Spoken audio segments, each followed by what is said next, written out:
Gusto ng gobyerno na magtayo ng permanent structure sa Benham Rice. May inihahanda ring panukalang batas sa Senado na layong gumawa ng ahensya para pangasiwaan ang commercial fishing at development doon. May report si Chino Gaston.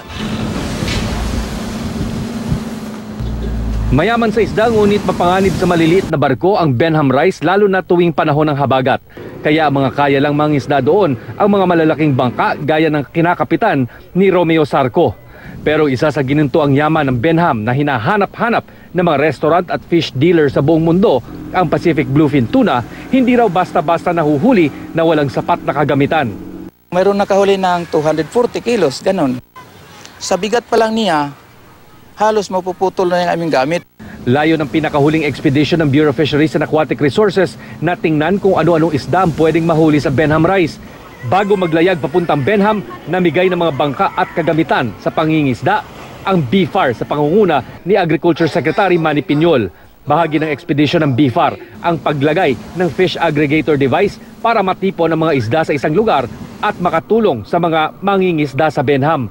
Ayon kay Secretary Piñol, may plano ring magtayo ng permanenteng estruktura doon ang gobyerno. Ano ang purpose ng building? Number one, it will serve as a research facility. Maglalagay kami ng mga siyentista na siyang mananaliksik kung anong meron sa Benham Rice.